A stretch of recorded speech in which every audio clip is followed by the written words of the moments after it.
நிஜமாவே இந்த coaching industry நம்மளுக்கு என்ன பண்ணும், என்ன பண்ணாது, இதில் நம்ம என்ன தெரிஞ்சுக்க வேண்டிய விஷயம் இருக்குது அப்படின்றத என்னோடய 3 இயர்ஸ் ஆஃப் எக்ஸ்பீரியன்ஸ் மூலயமா நான் உங்களுக்கு சொல்கிறேன். இந்த 3 இயர்ஸுமே நான் கோச்சிங் அண்டர்கோ பண்ணிட்டு தான் இருந்தேன். So coaching and self preparation அப்படின்றது என்னோடய காலேஜில் ஃபஸ்ட்டு 2 இயர்ஸ் நான் பண்ணேன். அதுக்கப்புறம் என்னோடய காலேஜில் லாஸ்ட் இயரும் இப்போ கரண்ட்டாக 2 இயர்ஸுமே நான் கோச்சிங்கில் இருந்திருக்கேன். So self preparation plus coaching இது ரெண்டுத்துலேயுமே நம்ம ப்ரோஸ் அண்ட் கான்ஸ் இருக்குது. ஓகே, ப்ரோஸ்ன்னு எடுத்துக்கிட்டோன்னா நம்மளுக்கு ஒரு ஸ்ட்ரக்சரான ப்ரோக்ராமு, பிளானு, நம்ம என்ன பண்ணுறது அப்படி எல்லாமே ஒரு ஸ்கெடியூல் அவங்க போட்டு கொடுத்துருவாங்க. நம்ம என்ன பண்ணணுன்றதை தாண்டி அது ஒரு ஸ்கெடியூல் போயிட்டுருக்கோம். நம்ம அதுக்கு தகுந்த மாதிரி பிளான் போட்டு நம்ம அதுக்கு படிச்சுக்கணும். உதாரணத்துக்கு வாரம் டெஸ்ட் வைக்கிறதா இருக்கட்டும், அதுக்கப்புறம் அதுக்கு ரிசல்ட் அவங்க பப்ளிஷ் பண்ணுறதா இருக்கட்டும், நம்மளோட பியர் குரூப்ஸ் நம்ம ஃபார்ம் பண்ணுறதா இருக்கட்டும், இந்த மாதிரியான ஏகப்பட்ட நல்ல விஷயங்கள் கோச்சிங்கில் இருக்குது. அதே சமயம் கோச்சிங்கில் எல்லாமே நல்ல விஷயந்தான் இருக்கா அப்படின்னு கேட்டால் இல்லை. இப்போ நம்மளோட யூடியூப் வீடியோஸாக இருக்கட்டும், எதுனாலும் இருக்கட்டும், வியூஸ்காண்டியோ இல்லை எதுனாலும் நெகட்டிவ் ஃபீட்பேக்ஸ் தான் நிறையா வருது. நான் இல்லைன்னு சொல்லலை, பட் நெகட்டிவ்ஸ் நிறையா இருந்தாலுமே அதில் பாசிட்டிவ்ஸும் இருக்குது. அதையும் நம்ம தெரிஞ்சு வச்சுக்கணும். பட் அதுக்கு நம்ம அந்த பாசிட்டிவ்காண்டி நம்ம கொடுக்கக்கூடிய அந்த ஃபீஸ் ஒர்த்தா அப்படின்னு கேட்டால் அது நம்ம எப்படி யூஸ் பண்ணிக்கிறோம் அப்படின்றத பொறுத்து தான் அது ஒர்த்தா இல்லையான்னு நம்ம சொல்ல முடியும். இப்போ நான் பார்த்ததுலேயே என்னோட பேட்சில் சேர்ந்தவங்களில் ஒரு 500 மெம்பர்ஸ் இருப்பாங்கன்னு வச்சுக்கோங்களேன். 300 to 500 மெம்பர்ஸ் இருப்பாங்கன்னா அதில் எத்தனை பேர் யூஸ் பண்ணிக்கிட்டோம் அப்படின்றது தான் ஒரு கேள்வி. அதில் எத்தனை பேர் சஸ்டெயின் ஆகிட்டுருக்கோம் இந்த ஃபீல்டில் அப்படின்றத நம்ம பார்க்குறோம். ஸோ இதெல்லாம் பார்க்கும்போது தான் நம்மளுக்கு தெரியும். இப்போ அதே கோச்சிங் அதே ஃபீஸ் கட்டி படித்தவங்களையே சிலர் கிளாஸுக்கே வராமல் கூட போயிருக்காங்க. ஸோ அந்த மாதிரியும் நடந்திருக்கு. சிலர் தொடர்ந்து கோச்சிங் இருந்துட்டு மென்டார்ஷிப் சப்போர்ட் எடுத்து அங்கே இருக்கக்கூடிய ஸ்டாஃப்ஸ்கிட்ட டவுட்ஸ் கேட்டுக்கிட்டு கிளியர் பண்ணவங்களும் இருக்காங்க. ஸோ நம்ம 2 விதமாகவுமே பார்க்க முடியும். ஸோ நம்ம எப்படி நம்மளுக்கு கோச்சிங் இம்பார்ட்டண்ட்டாக இல்லையா அப்படின்றது ஒவ்வொருத்தரோட தனித்தனி பர்ஸ்பெக்டிவ் தான். ஆனால் நீங்கள் இப்போ கோச்சிங் நான் சேர்ந்தேன் அப்படின்னா நான் டெஸ்ட் எழுதலைனாலோ இல்லை நான் படிக்கிறதையோ இன்னொருத்தவங்க மானிட்டர் பண்ணிகிட்டு இருப்பாங்க அப்படின்னு நினச்சி நீங்கள் சேர்ந்தீங்கன்னா அந்த இடத்துல தான் உங்களுக்கு ஒரு பெரிய லாஸ் இருக்கும். நீங்கள் தான் படிக்கணுமே தவிர யாரும் உங்களை படிங்க, டெஸ்ட் எழுதுங்க அப்படின்றத கண்டினியூஸாக சொல்லிகிட்டு இருக்க மாட்டாங்க. ஓகே, அது ரொம்பவே இம்பார்ட்டன்ட். இப்போ நான் எந்த வீடியோ எடுத்து பார்த்தாலுமே நம்ம இது வரைக்கும் நம்ம ஜாயின் பண்ணுறதுக்கு முன்னாடி வரைக்கும் பேசிகிட்டே இருந்தாங்க. ஜாயின் பண்ணக்கப்புறம் நம்ம என்ன பண்ணுறோன்னே அவங்க கண்டுக்கல அப்படின்லாம் சொல்கிறாங்க. இப்போது அது நம்மளுக்கு பிரச்சனையான்னு கேட்டால் நீங்கள் அதை நினச்சி தான் நீங்கள் ஜாயின் பண்ணுறீங்க ஒரு கோச்சிங்கில் அப்படின்னா அது ஒரு பெரிய ப்ராப்ளம் தான். ஏன்னா நீங்கள் ஒன்று நினச்சி ஜாயின் பண்ணுவீங்க, பட் அது உங்களுக்கு நடக்கலை அப்படின்றத நீங்கள் அப்புறம் தான் புரிஞ்சுக்கிறீங்க. ஸோ என்னென்னா எப்பயுமே அந்த அட்மிஷன் போடுற வரைக்கும் தான் அவங்களை தொல்லை பண்ணிட்டுருப்பாங்க. கரெக்டு தான். அதுக்கப்புறம் உங்களுக்கு கண்டுக்க மாட்டாங்க தான். ஆனால் நீங்கள் ஸ்டெப் எடுத்து நீங்கள் ஒரு கன்சிஸ்டண்ட்டாக ஒரு கண்டினியூஸாக ப்ரிப்ரேஷன் பண்ணிகிட்டே இருக்கும்போது அதே ஸ்டாஃப் அதே அகாடமி உங்களை கண்டிப்பாக கைட் பண்ணுவாங்க. ஓகே, நீங்கள் தொடர்ந்து டெஸ்ட் எழுதிட்டே இருக்கீங்க, ஏதாவது ஒரு டெஸ்ட்டுக்கு 2 டெஸ்ட்டுக்கு வரலனா they will notice it. Okay, அவங்க கூப்பிட்டு கேட்பாங்க, கண்டிப்பாக கேட்காமலாம் இருக்க மாட்டாங்க. இதே நீங்கள் ஜாயின் பண்ணிட்டு அதுக்கப்புறம் நீங்கள் ஒரு டெஸ்ட் கூட எழுதலை, இல்லை 1-2 டெஸ்ட் தான் எழுதுறீங்க, இல்லை எப்போயா தான் வர்றீங்க அப்படின்ற பட்சத்தில் தே வில் நாட். ஓகே, அது ரொம்பவே இம்பார்ட்டன்ட். நீங்கள் அதில் எவ்வளோ ஒரு என்ன சொல்கிறது, எவ்வளோ எஃபர்ட் போடுறீங்க அப்படின்றத பொறுத்து தான் நம்மளை சுற்றி இருக்க பீப்புள் நம்மளுக்கு ஹெல்ப் பண்ணுறாங்களா இல்லையான்றது இருக்குது. சிலர் ஃபேக்கல்ட்டிஸ் இருக்காங்க, அவங்களே நம்மளுக்கு நம்மளை பார்த்துட்டு ஓகே இவங்களுக்கு இது தேவைப்படுது, நீங்கள் இது பண்ணலாம், நீங்கள் ஏன் இப்படி இருக்கீங்க, ஏன் வர்றதில்லை அப்படின்னு சிலர் கேட்பாங்க. சிலர் அது கேட்க மாட்டாங்க. ஸோ அது ஒவ்வொருத்தரோட பெர்ஸ்பெக்டிவ் தான். நம்ம ஜாயின் பண்ணும்போது நம்மளுக்கு என்ன ஃபேக்கல்ட்டிஸ் இருக்காங்க அப்படின்றத பொறுத்து தான் இருக்குது. ஓகேவா, அது நம்ம நோட் பண்ணிட்டே தான் இருக்கணும். நம்ம என்னென்னா ஒரு விஷயத்தில் நம்ம போயிட்டு நம்ம ஆசைப்பட நுழைஞ்சிட்டு மற்றவங்க நம்மளை புஷ் பண்ணுவாங்கன்றது நம்ம எக்ஸ்பெக்ட் பண்ண முடியாது. எஸ், நீங்கள் எல்லோரும் சொல்கிறது கரெக்டு தான். இப்போ இதில் நீங்கள் கமெண்ட்டில் கூட என்னை நிறைய பேர் திட்டலாம். ஏன்னா நம்ம ஃபீஸ் கட்டுறோம், ஒரு 2 lakhs கட்டுறோம், ஒரு 3 lakhs கட்டுறோம் அப்படின்ற பட்சத்தில் அவங்க நம்மளுக்கு ஹெல்ப் பண்ணணும்னு நினைக்கிறது கரெக்டு தான். ஆனால் வந்துட்டு அது வந்து ரியாலிட்டியா அப்படின்னு கேட்டால், நீங்கள் கண்டிப்பாக நீங்கள் ஒரு எஃபர்ட் போட்டு அதனால உங்களுக்கு எதுவும் கிடைக்கல, உங்களுக்கு இம்ப்ரூவ்மெண்ட் இல்லை அப்படின்ற பட்சத்தில், இல்லை உங்களுக்கு இன்னும் இம்ப்ரூவ்மெண்ட் கொடுக்கணுன்ற பட்சத்தில் அவங்க வந்து உங்களுக்கு கண்டிப்பாகவே ஹெல்ப் பண்ணுவாங்க. அதுதான் நான் இது வரைக்குமே பார்த்துருக்கேன். நம்ம கேட்க நம்ம யூஸ் பண்ண தான் அந்த ஃபேக்கல்ட்டிஸையோ இல்லை நம்ம வந்துட்டு அந்த ஃபீஸையோ யூட்டிலைஸ் பண்ண முடியுமே தவிர, அவங்களா வந்து நம்மளுக்கு பண்ணுவாங்களான்னு கேட்டால் கிடையாது. ஓகேவா? ஸோ உங்களை பொறுத்த வரைக்கும் இப்போ நீங்கள் ஒரு கோச்சிங் அகாடமிஸ் ஜாயின் பண்ணுறீங்க அப்படின்னா, நீங்கள் கன்சிஸ்டண்ட்டாக கிளாஸ்க்கு வரணும், டைமுக்கு கிளாஸ்க்கு வரணும். ஓகேவா? எல்லாத்துலேயுமே அட்டென்ஷனாக இருக்கணும். அதில் நம்ம வந்துட்டு கிளாஸ் அட்டென்ட் பண்ணுறதுல ஃப்ரெண்ட்ஸ் கூடயோ இல்லை பியர்ஸ் கூடயோ இல்லைனா வெளியே சுற்றிக்கிட்டோ அந்த மாதிரி இருந்தோன்னா அந்த இடத்துல உங்களுக்கு தான் லாஸ். ஓகேவா? திருப்பி அட்டென்ட் பண்ண முடியாது. ஏன்னா ஒரு தடவை நீங்கள் மிஸ் பண்ணிட்டீங்க அப்படின்னா உங்களுக்கு ஒன்றுமே தெரில அப்படின்ற பட்சத்தில் உங்களை இம்ப்ரூவ் பண்ண முடியும். உங்களுக்கு அரைங்குறையமாக தெரிஞ்சிருக்குன்ற பட்சத்தில் உங்களை இம்ப்ரூவ் பண்ணுறது ரொம்பவே கஷ்டம். ஸோ வந்துட்டு நீங்கள் ஆரம்பத்தில் ஃபஸ்ட்டு ஜாயின் பண்ணுறீங்க அப்படின்னா டைமுக்கு போங்க, கன்சிஸ்டண்ட்டாக இருங்க, அவங்க சொல்கிற சின்ன விஷயத்தையுமே நோட் பண்ணிக்கோங்க. இதில் கோச்சிங்கில் இருக்கக்கூடிய சில பேக்ட்ராப்ஸ் என்னென்னா, சில ஃபேக்கல்ட்டிஸ் ரொம்பவே சூப்பராக இருப்பாங்க. அதாவது சூப்பராக நம்மளுக்கு சொல்லி தருவாங்க. நம்மளுக்கு வந்துட்டு தேவையான விஷயத்தெல்லாம் அவங்களே கூட நம்மளுக்கு பண்ணி தருவாங்க. உதாரணத்துக்கு நோட்ஸ் கொடுக்கறதா இருக்கட்டும், அதுலேருந்து நம்மளுக்கு டெஸ்ட் சீரீஸில் அவங்களே மெனக்கெட்டு இந்தந்த கொஷின்ஸ் வைக்கலாம், இந்தந்த கரண்ட் அஃபேர்ஸில் இது இன்க்ளூட் பண்ணுங்கள் அப்படின்னு நம்மளுக்கு சொல்லுவாங்க. இதே வந்துட்டு சில ஃபேக்கல்ட்டிஸ் வந்துட்டு காசு வாங்கினோமா செஞ்சோமா ஓகே இவ்வளோ தான் நம்மளுக்கு அப்படின்னு சொல்லிட்டு போயிடுவாங்க. சிலர் வந்து அந்த ஸ்டூடெண்ட்ஸ் மேலே ஃபோக்கஸ் பண்ணி ஓகே நீங்கள் இது பண்ணுங்கள், நீங்கள் இந்த இடத்துல தப்பு பண்ணுறீங்க அப்படின்னு நம்மளுக்கு ஹெல்ப் பண்ணுவாங்க. ஸோ எல்லா விதமாகவுமே இருக்குது, ரெண்டு பக்கமுமே இருக்குது. ஆனால் கோச்சிங் சுத்தமாக இல்லாமல் உங்களால் பாஸ் பண்ண முடியும்னா வேறு ஏதாவது கைடன்ஸ் உங்களுக்கு இருந்தால் மட்டும்தான் அது முடியும். உங்களுக்கு ஆல்ரெடி வந்துட்டு ஒரு என்ன சொல்கிறது, ஒரு காலேஜ் ஸ்டாஃப்ஸில் சிலர் இந்த ப்ரிப்பேர் பண்ணுறவங்க அவங்க உங்களுக்கு ஹெல்ப் பண்ணலாம். இல்லை உங்களோட ரிலேட்டிவ்ஸே யாராவது இருக்கலாம், இல்லை உங்கள் ஃப்ரெண்ட்ஸ் சர்க்கிளில் அப்படி யாராவது இருக்கலாம். அப்படி இல்லைனா நீங்கள் ரொம்ப எக்ஸ்ட்ராடினரியான ஒரு சைல்டுனா நீங்கள் கோச்சிங் இல்லாமல் பண்ண முடியும். இதே சமயத்தில் அப்போ நான் கோச்சிங் போய் தான் பண்ணணுமான்னு கேட்டால் அந்த இடத்துல அந்த கோச்சிங்கிறத தாண்டி அந்த கைடன்ஸுன்றது தான் இம்பார்ட்டன்ட்.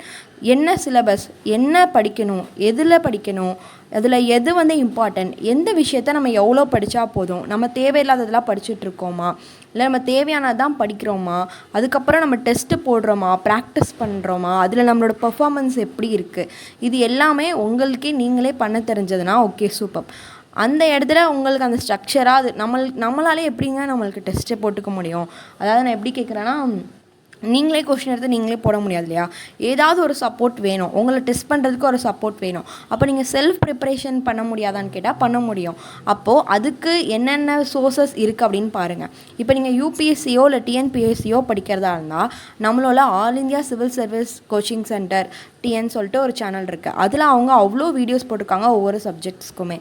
அந்த டிஎன்பிஎஸ்சியாக இருந்தால் எய்ம் டிஎன் சேனல் இருக்குது, அதில் ஒவ்வொரு சப்ஜெக்ட்ஸ்க்குமே ரொம்பவே டீட்டெயில்டான கிளாஸஸ்லாம் இருக்குது. These are the truly useful channels you must follow. நீங்கள் செல்ஃப் ப்ரிப்பேர் பண்ணுறீங்க அப்படின்ற பட்சத்தில் AICSCCTN all India civil service coaching centre TN அப்படின்ற அந்த சேனல்லையும் எய்ம் டிஎன் அப்படின்ற சேனல்லையும் கண்டிப்பாக வந்து சப்ஸ்கிரைப் பண்ணி பார்த்துக்கோங்க. இது வந்து நான் இந்த ப்ரொமோஷனுக்காண்டியும் சொல்லலை, இதுதான் வந்து ரொம்பவே யூஸ்ஃபுல்லான சேனல்ஸ் நான் ஃபாலோ பண்ணியிருக்கேன், நீங்களும் ஃபாலோ பண்ணிக்கோங்க.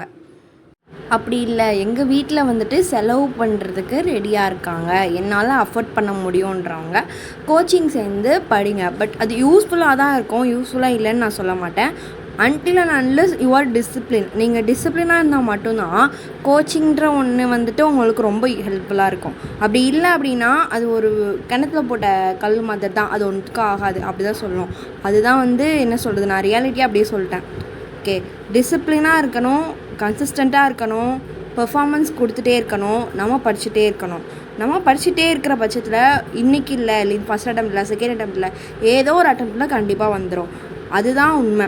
ஸோ இதுதான் வந்து நடந்துகிட்ருக்கு, இதுதான் நான் சொல்கிறேன். இது போக வேறு என்ன பேக்ட்ராப்ஸ் இருக்குன்னா, சில நேரம் நம்ம சேரக்கூடிய அகாடமி வந்துட்டு அந்த R&Dயில் நிறைய இன்வெஸ்ட் பண்ணலை அப்படின்ற பட்சத்தில் உங்களுக்கு வந்துட்டு அந்த கொஸ்டின்ஸோட குவாலிட்டி வந்து கம்மியாக வாய்ப்பு இருக்குது. ரிப்பீட்டட் கொஷின்ஸ், அதே கொஷின்ஸை திருப்பி போட்டுட்ருப்பாங்க. கரண்ட் அஃபேர்ஸை இன்க்ளூட் பண்ண மாட்டாங்க. அதுக்கப்புறம் ஃபீஸ் ஸ்ட்ரக்சரை வந்து ஏற்றிக்கிட்டே இருப்பாங்க. ஓகேவா, உங்கள்கிட்ட ஒரு ஃபீஸ் ஸ்ட்ரக்சர் சொல்லிட்டு இந்த இயர்லேருந்து இந்த இயர் வரைக்கும் அல்லது இந்த மந்த்லேருந்து இந்த மந்த் வரைக்கும் சொல்லுவாங்க, அப்புறம் முன்னாடியே ரினியூவல் கட்ட சொல்லுவாங்க. ஸோ அந்த மாதிரியான ப்ராப்ளம்ஸ் போயிட்டுருக்கோம். இது வந்துட்டு எப்பயுமே நடக்கிற ப்ராப்ளம்ஸ் தான், நம்ம அதில் ஒன்றும் பண்ண முடியாது. அவங்க வந்துட்டு ஃப்ரீ சர்வீஸ் பண்ண வரல அப்படின்றத நம்ம வந்து புரிஞ்சுக்கிறது தான் யதார்த்தம். அதில் இருக்கக்கூடிய யதார்த்தம் வந்து they are not coming for the free service, they are running the academy for the business itself. So how we expect them to be service minded அப்படின்றதான் நான் வந்து சொல்லுவேன். ஸோ ஓகே, அதுதான் வந்து நம்ம அவங்களே ப்ளேம் பண்ணிட்டுருக்க முடியாது. until and unless you study well அப்படின்றது தான் வந்து முக்கியம். இது வந்து கோச்சிங் அகாடமி சார்பாக பேசுகிறேன்ட்டு இல்லை, ஒரு அஸ்பிரண்ட்டாக நம்ம பண்ணணும். அது நம்ம பண்ணக்கூடிய கடமைகள்ன்றது சில இருக்குது, அதை நம்ம பண்ணோமா அப்படின்றத மட்டும் செக் பண்ணிக்கோங்க. அதுக்கான ரிசல்ட் வந்து இப்போயே வரணும்னா அதுவும் வராது. இதுதான் வந்துட்டு இந்த காம்படிட்டிவ் எக்ஸாமில் இருக்கிறதே. நல்லா படித்தவங்க ஃபெயில் ஆகலாம் ப்ரிலிம்ஸில், அன்னைக்கு சும்மா போனவங்க பாஸ் ஆகலாம். ஏன்னா இதில் வந்துட்டு லக் ஃபேக்டரும் இருக்குது. நீங்கள் படித்து தான் அங்கே வந்திருக்கணும், அது வந்துட்டு அந்த டைமில் உங்களுக்கு ஞாபகம் இருக்கணும். சில டைம் நீங்கள் படிக்காத, நீங்கள் விட்டுட்டு போன டாபிக்ஸ், இப்போ எல்லாமே படிச்சிருப்பீங்க, அந்த சாப்டர் அந்த ஒரு பேரா அந்த மாதிரி விட்டுட்டு போயிருப்பீங்க, இல்லை உங்களுக்கு ஞாபகம் இருந்திருக்கு, அதில் ரிவைஸ் பண்ண மறந்துருப்பீங்க. ஸோ அது உங்கள் நேரம்னு பார்த்து வந்துட்டா என்ன பண்ணுவீங்க? ஒன்றும் பண்ண முடியாது. ஸோ அந்த மாதிரி இருக்கிறது. இப்போ எக்ஸாமில் திடீர்னு பேட்டர்ன் மாற்றுறது, இப்போ அது வரைக்குமே ஒரு கன்வென்ஷனலாக சில டாபிக்ஸ் கேட்டுட்ருப்பாங்க, அந்த இயர் அந்த டாபிக்ஸ்லாம் கேட்டிருக்க மாட்டாங்க. அப்போ நீங்கள் என்ன பண்ண முடியும்? ஸோ ஒன்றும் பண்ண முடியாது. அந்த இடத்துல உங்களுக்கு லக் தான் ஃபேக்டர் ஆகும். இப்போ 2023 கொஸ்டின் பேப்பர்லாம் எடுத்து பார்த்தீங்கன்னா அது நாள் வரைக்கும் அந்த only 1, only 2, only 3, only 4 pattern வந்து அந்த மாதிரி கேட்டதில்லை. ஆனால் வந்து அப்போ திடீர்னு நிறைய கொஷின்ஸ் அந்த மாதிரி கேட்டாங்க. அப்போ அந்த இடத்துல உங்களுக்கு 4 இருக்குது, 4 ஸ்டேட்மெண்ட் இருக்குன்னா அதில் 2 தெரியுது, 2 தெரில, எதை வச்சு போடுவீங்க? ஸோ எல்லாமே நீங்கள் யோசிச்சு தான் பார்க்கணும். ஸோ அப்போ வந்து உங்களுக்கு இது பியூர்லி லக் பேஸ்டானா அதுவும் கிடையாது, பியூர்லி நீங்கள் படிக்கிறது பேஸ்ட் தானா அதுவும் கிடையாது. அதில் வந்து ஒரு என்ன சொல்கிறது, ஒரு சீக்ரெட் ஃபேக்டர் இருக்குது. அது வந்துட்டு நம்மளுக்கு லக்கும் ப்ளே ஆகணும், நீங்கள் படித்ததும் உங்களுக்கு ஞாபகம் வரணும், நீங்களும் எஃபர்ட் போட்டிருக்கணும், அகாடமி சைடுமே எஃபர்ட் போட்டிருக்கணும். ஸோ எல்லா பக்கமுமே இருக்குது. இது போக வேறு ப்ரோக்ராம்ஸ் வைக்கலாம், இல்லை வந்துட்டு நம்மளுக்கு தேவையே, அதாவது இந்த ப்ரிப்பரேஷனில் அந்த எக்ஸாமில் அந்த மார்க்குக்கு தேவையில்லாத விஷயம் நிறைய விஷயம் நடக்கலாம். ஆனால் அது மேபி உங்களோட பர்சனல் க்ரோத்துக்கு, உங்கள் ஸ்பீக்கிங் ஸ்கில்ஸ்க்கு, உங்களோட மற்ற ஸ்கில்ஸ்க்கு, உங்கள் லீடர்ஷிப் ஸ்கில்ஸ்க்கு அது யூஸ்ஃபுல்லாக இருக்கலாம். ஸோ அந்த மாதிரி விஷயங்களும் இருக்குது. நீங்கள் அதை பாசிட்டிவாகவும் பார்க்கலாம், நெகட்டிவாகவும் பார்க்கலாம். நீங்கள் வந்து அதை வந்து ஒரு மைண்ட் ஃப்ரீயாக இருக்கிறதுக்கான ஒரு பர்ஃபார்மன்ஸாக பார்க்கலாம், ஒரு ஃபங்க்ஷனாக பார்க்கலாம். இல்லை அப்படின்னா இது ஏன் தேவையில்லாமல் வைக்கிறாங்க அப்படின்றதையும் நீங்கள் பார்க்கலாம். ஒரு ஸ்டூடெண்ட் கோஆர்டினேஷன் பாண்டுக்காண்டி அதை வைக்கலாம் அப்படின்னும் நம்ம பாசிட்டிவாக எடுத்துகிட்டு போகலாம். இல்லை இது தேவையில்லாமல் டைம் வேஸ்ட் பண்ணுறாங்கன்னு நம்ம சொல்லலாம். எல்லாமே நம்ம பார்க்குறதுல தான் இருக்குதுன்னு நான் சொல்லுவேன்.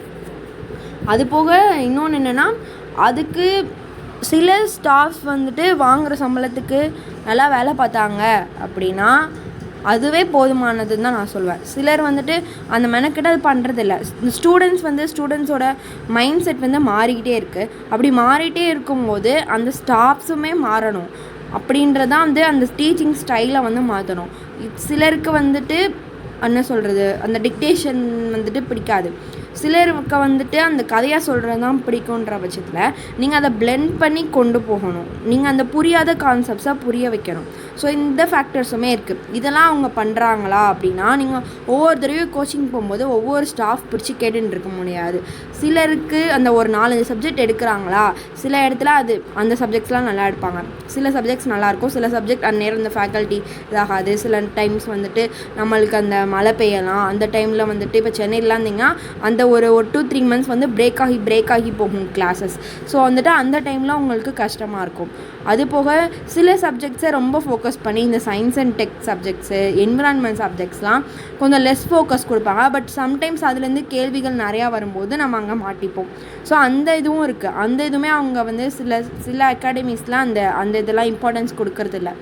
ஸோ வந்து ஒரு மெயினாக ஒரு 4-5 சப்ஜெக்ட்ஸுக்கு நல்ல ஸ்டாஃப் இருக்காங்களா போதும். இன்னொரு விஷயம் என்ன நடக்குதுன்னா, பேட்ச் வைஸே சில பேட்சஸ்க்கு மோர் இம்பார்ட்டன்ஸ் கொடுப்பாங்க. ஸோ வந்து நான் என்ன சொல்கிறேன்னா, நீங்கள் கோச்சிங் அகாடமியில் சேர்றதா இருந்தால் ப்ரைம் மந்த்ஸான மார்ச், ஏப்ரல், மே, ஜூனில் சேர பாருங்கள்.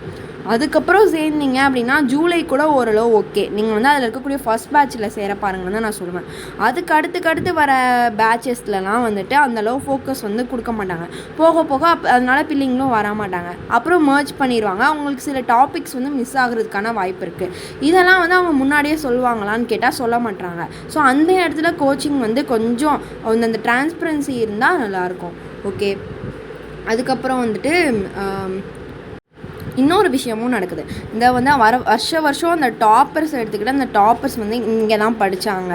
ஸோ அது ஜென்யூனாக இருக்க பட்சத்தில் ஓகே, நீங்கள் அதை மட்டுமே நம்பி போகாதீங்க. அதுதான் வந்து அவங்க தான் வந்துட்டு இது பண்ணுறாங்கன்னு தெரியுதுல. ஸோ அந்த இடத்துல கோச்சிங் நல்லாயிருக்கா அப்படின்னு கேட்டு போங்க. அந்த இடத்துல இத்தனை பேர் பாஸ் ஆகிருக்காங்களா அப்படின்றது நம்மளுக்கு வந்து தேவையில்லாது. நம்மளுக்கு வந்து இவ்வளோ பேர் கண்டிப்பாக எல்லாருமே வந்து பார்த்திங்கன்னா ஜென்யூனாக போடுவாங்கன்னா கிடையாது. ஓகே, அதுதான் வந்து ரியாலிட்டி. அங்கே அவங்கக்கிட்ட ஒரு கோர்ஸ் படிச்சிருந்தா கூட, ஒரு இன்டர்வியூக்கு வந்திருந்தா கூட, ஒரு மெயின்ஸ் ப்ரிப்ரேஷனுக்கு ஏதாவது ஒரு எஸ்ஏ கோர்ஸ்க்கோ இல்லை எத்திக்ஸ் கோர்ஸ்க்கோ இல்லை வந்து ஆப்ஷனல் கோர்ஸ்க்கோ இல்லை டெஸ்ட் சீரீஸ்க்கோ வந்திருந்தா கூட they might use their name. Okay, so வந்துட்டு நீங்கள் அதை வந்துட்டு முழுசாக நம்பி போக முடியாது.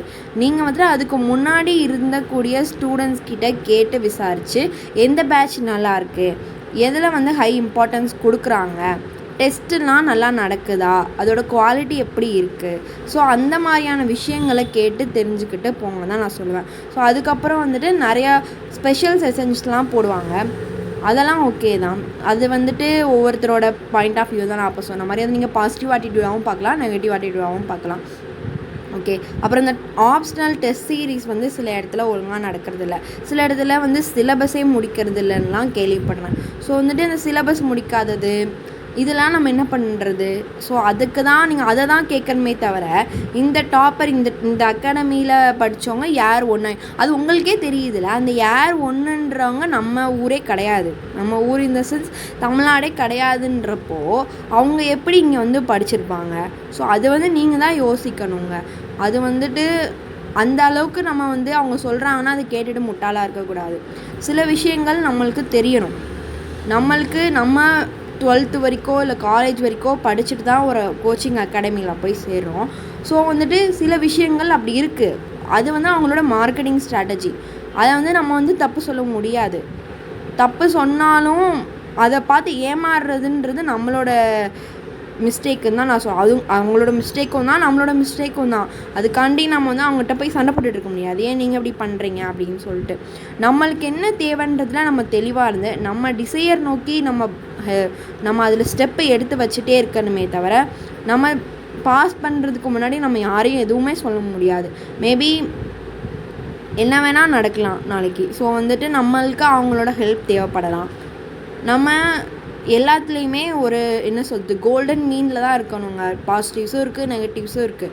ஸோ வந்துட்டு கோச்சிங் அப்படின்றது இம்பார்ட்டண்ட் தான். அதுதான் என்னோடய பாயிண்ட் ஆஃப் வியூ. இந்த கோச்சிங் இல்லை அப்படின்னா நான் பாஸ் ஆகிருப்பேனா இல்லை பாஸ் ஆகிடுவேனா அப்படின்னு கேட்டால் அதுவுமே தெரியாது தான் நம்மளுக்கு. ஸோ வந்து இந்த வீடியோவில் நான் என்ன சொல்ல வரேன்னா, கோச்சிங்ன்றது ஓரளவு இம்பார்ட்டன்ட். ஆனால் அதை நம்ம எப்படி எடுத்துக்கிறோம் அப்படின்றத பொறுத்து தான் இருக்குது. ஒன்று சொல்கிறேன், அதுதான் உண்மை, பார்த்துக்கோங்க. என்னென்னா, அவங்க நம்ம கூட எப்பயும் ட்ராவல் பண்ண மாட்டாங்க. ஓகேவா? நீங்கள் வந்து ஒரு வேளை அந்த ஃபஸ்ட் அட்டம்ப்ட்லேயே நீங்கள் எப்போ ப்ரிலிம்ஸ் பாஸ் பண்ணுறீங்களோ அதுக்கப்புறத்துலேருந்து அவங்க கண்டிப்பாக அவங்க கூட ட்ராவல் ஆவாங்க. அது ரொம்பவுமே இம்பார்ட்டண்ட் தான் நான் சொல்வேன். நம்ம வந்து பாஸ் ஆகாமல் வெளியே இருந்து பார்க்கும்போது அவங்களுக்கு மட்டும் பார்ஷியாலிட்டி காட்டுற மாதிரி இருக்கும். நீங்கள் உங்களை அந்த நிலமையில வைங்க. நீங்கள் ப்ரிலிம்ஸ் பாஸ் பண்ணுறீங்க, உங்களுக்கு மெயின்ஸ்க்கான கோச்சிங்க்கும் உங்களுக்கு இன்டர்வியூக்கான ப்ரிப்ரேஷனுக்கும் உங்களுக்கு அதுக்கான சப்போர்ட்டும் கொடுக்கும்போது ரொம்பவே யூஸ்ஃபுல்லாக இருக்கும். ஓகே, ஸோ வந்து அதை நம்ம தப்பு சொல்ல முடியாது. ஸோ அவங்க அந்த அளவுக்கு ஹெல்ப் பண்ணுறாங்க, கண்டிப்பாக ஹெல்ப் பண்ணுறாங்க.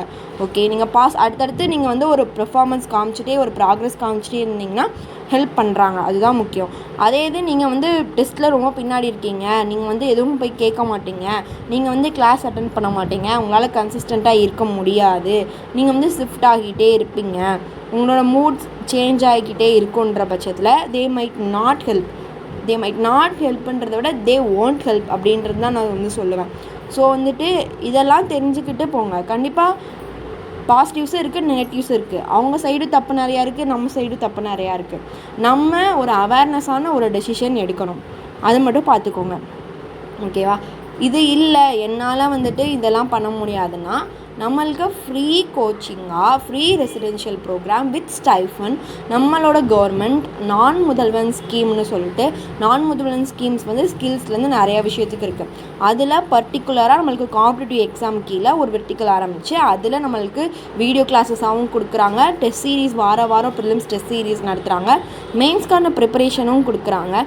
இன்டர்வியூக்கான ப்ரிப்பரேஷனும் கொடுக்குறாங்க. நீங்கள் அடுத்தடுத்த ஸ்டேஜ் கிளியர் பண்ணும்போது ஃபஸ்ட்டு நீங்கள் அந்த டெஸ்ட் எழுதுறதுக்கு வாங்க. 2000 பீப்புள்ஸ்க்கு மேலே டெஸ்ட் எழுதுகிறாங்க. ஸோ நீங்களும் அதை மிஸ் பண்ணாமல் எழுதுங்க. நீங்கள் ஒருவேளை வேறு டிஸ்ட்ரிக்டில் இருந்தீங்கன்னா அந்த வெப்சைட்டில் லாகின் பண்ணி டெஸ்ட் எழுதிக்கோங்க. அந்த future so taken award decision. நீங்கள் போகிற அகாடமி நிஜமாகவே வந்துட்டு அந்த 1 இயர் கோச்சிங் தராங்களா, அதோட ரினிவல் சிஸ்டம்ஸ் எப்படி இருக்குது, அதுக்கான கைடன்ஸ் ஒழுங்காக தராங்களா அப்படின்றத நல்லா விசாரித்து ஒவ்வொரு அகாடமியும் கேட்டு பரவாயில்ல, நீங்கள் வந்துட்டு அதுக்குன்னு ஒரு 1 வீக் 2 வீக் செலவழிஞ்சாலும் பரவாயில்ல, ஒவ்வொரு அகாடமிலையும் ஏறி இறங்கி என்ன பண்ணுறாங்கன்னு கேட்டு விசாரித்து பண்ணுங்கள். Take on our decision. That is what I again and again will say. Okay, don't be spammed. நீங்கள் வந்துட்டு யாருனாலையும் ஸ்பேமில் போய் சிக்கிறாதீங்க. ஓகே, ஒரு ஆன்லைன்லேயே நான் வந்து ஏதாவது பண்ணுறேன்னு சொல்லிட்டு அதை விசாரித்து பண்ணுங்கள். எதுலேயும் மாட்டிக்காதீங்க. எங்கேயுமே பணத்தை வந்து இழந்துடாதீங்க. Okay, that is what I will say. This is the reality of coaching nowadays. Okay, hope you like this video and subscribe our channel. Okay, உங்களுக்கு வேறு ஏதாவது டவுட்ஸ் இருந்ததுன்னா கமெண்ட்ஸில் வந்து கேளுங்க. நம்ம சேனலை சப்ஸ்கிரைப் பண்ணிக்கோங்க. கண்டிப்பாக வந்துட்டு உங்களுக்கு தேவையான விஷயங்களை நான் வந்து இந்த சேனலில் வந்து போடுவேன். ஓகே, இதுக்கு மேலே ஏதாவது டவுட்ஸ் இருந்தாலும் கமெண்ட்ஸில் கேளுங்க. ஸோ தேங்க்யூ ஃபார் வாட்சிங். தேங்க்யூ.